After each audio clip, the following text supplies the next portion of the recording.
I'm Beck Weathers. I work at Medical City Dallas Hospital, and I'm an anatomic pathologist. Basically, I read slides. We diagnose anything which has a tissue manifestation. That's most diseases. It's very much a scientific skill, but it's one gets to solve the puzzle.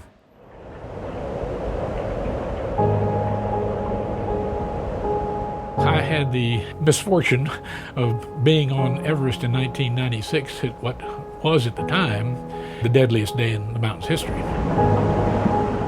Caught in a terrible storm on the top of Everest, and we gradually began to freeze to death. And this is my death certificate.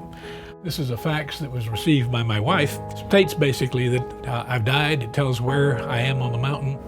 Both of my hands have been destroyed. The right side was dead to above the wrist. My face had been pretty much destroyed since I spent 15 hours face down on the ice.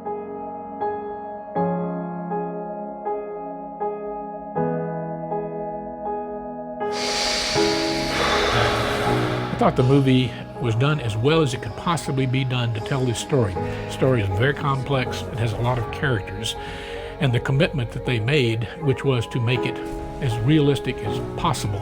And as you know these characters, whether you read about them or whether you see them on film, you start to care about them, and it's really painful to watch the story unfold and see what happens to them.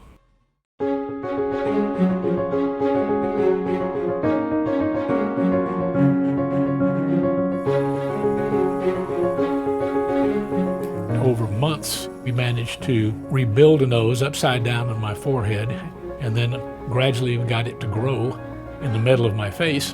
I had a reconstruction done by Greg Anigan on my left side, and I went back to work 6 weeks after they cut my hands off. Most everything is negotiable. If you think about it, you can find a way to do it. I gave up some body parts, but I got back my relationship with my wife, with my kids. I was forced to reevaluate my life. I always lived in the future, and now I live in the present.